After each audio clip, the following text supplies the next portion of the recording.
Hola, ¿cómo están? Vamos a empezar a transitar los contenidos de la unidad 2. Todos estos materiales que les voy a ir subiendo los vamos a ir aclarando en las clases virtuales.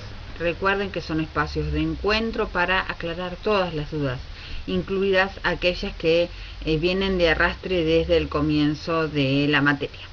En esta oportunidad vamos a hablar de la lectura, de la importancia de la lectura.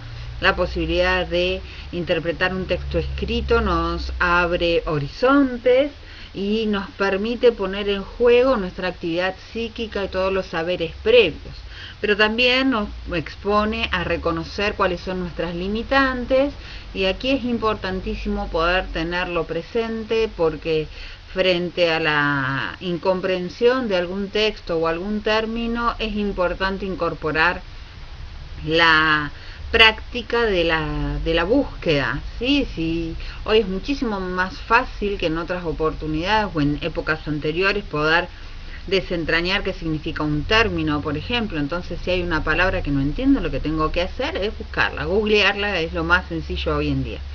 También puedo rastrear los orígenes de las frases, investigar un poco quiénes son los autores, y muchas veces eso o esa lectura paralela nos va a permitir entender qué es lo que estamos leyendo y también ganar autonomía frente al saber, porque eso impacta profundamente en la buena calidad de profesional que somos. Entonces, ¿qué va a pasar en el ámbito de la relación con la lectura y de lo que puede estar sucediendo en nuestras organizaciones?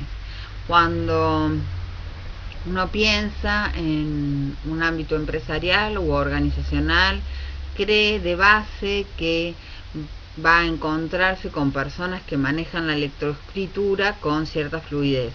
La realidad es que la lectoescritura no es algo que se maneje en función de los títulos alcanzados, sino de cómo el sujeto ha ido construyendo ese aprendizaje y cómo ha sido la valoración de la práctica de la lectura. Entonces, si bien vamos a encontrar el analfabeto,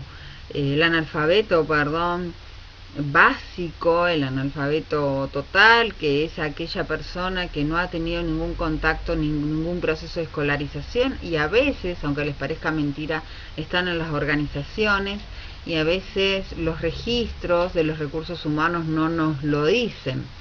Es importante poder identificar esas personas porque generalmente quedan al margen de de la actividad administrativa y organizativa, y son quienes, sin saberlo, a veces van frenando el desarrollo organizacional, y las empresas y las organizaciones pueden hacer algo en favor de esas personas, porque tal vez no sepan leer y escribir, pero sí saben cómo funciona la empresa al interior, conocen dónde están los puntos flacos de esa empresa y podemos potenciar ese saber.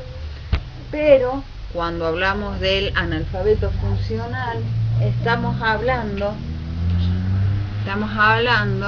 de aquellas personas que sí han tenido algún contacto con la formación educativa, e incluso que han pasado y han cumplido el nivel secundario y titulado el nivel secundario. Pasa muchísimo eso, a veces hasta logran transitar con cierto éxito una tecnicatura, y estas personas que son analfabetos funcionales son aquellos que tienen cierto límite para poder comprender lo que los textos les dicen, y se encuentran con cierta limitación entonces para la interpretación de lo escrito.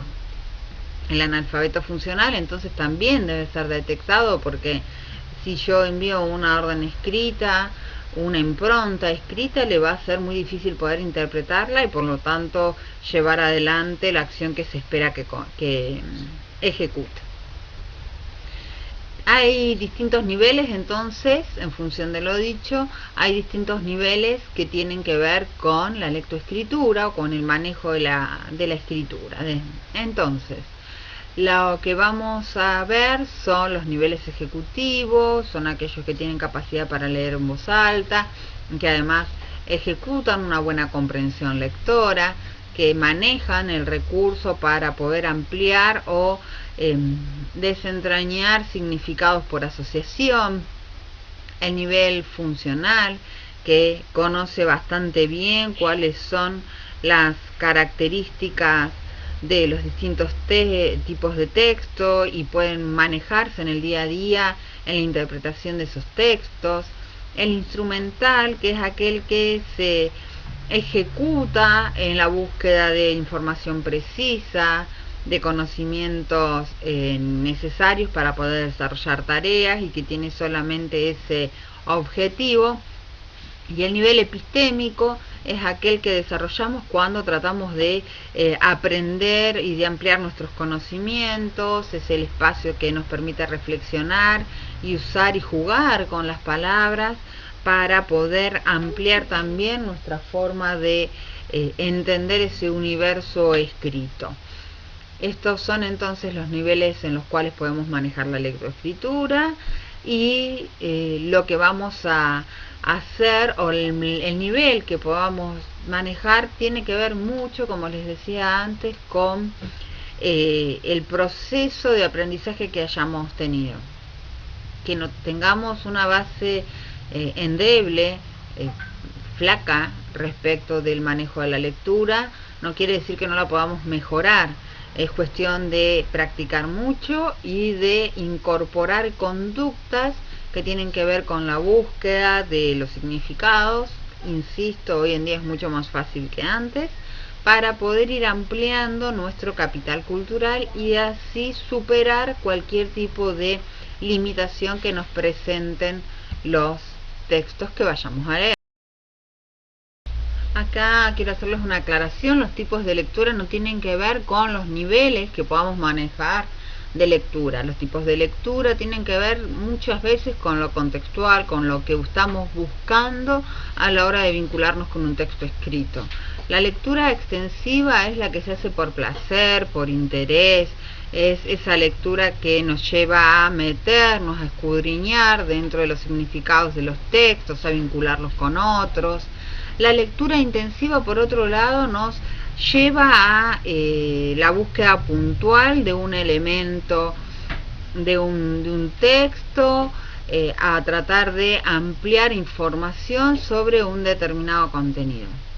La lectura rápida y superficial es una lectura bien selectiva, bien concreta, que trata de ampliar, por ejemplo, contenidos que vayan a ser utilizados de manera inmediata o que nos puedan servir para tomar decisiones de manera inmediata. Este tipo de lecturas a veces se realizan en informes que uno recibe y que necesita tomar decisiones rápidas. Por eso también en los informes a veces suelen tener una extensión bastante corta y es puntuada la forma de escritura. Y la lectura involuntaria es la que hacemos permanentemente, lo hacemos sin darnos cuenta, vamos por la vida leyendo cosas y no es algo que nuestro cerebro registre o procese en función de un acto voluntario, sino que tiene que ver con también la necesidad de ir desarrollándonos en lo cotidiano. Pensar en los distintos tipos de lecturas y cómo se ejecuta la comprensión lectora nos permite a nosotros poder interactuar de mejor manera con el grupo de compañeros o trabajadores que estemos administrando, dado que podemos tener un horizonte de los tipos de interpretación posibles que pueden surgir de un texto, y también nos puede llevar a preguntarnos sobre el origen de esa interpretación o esa capacidad para interpretar qué está pasando en los textos, y de esa manera también ajustar el tipo de comunicación que estamos ejerciendo a través de los textos escritos dentro de nuestra organización. Seguimos en otras placas y con otros contenidos.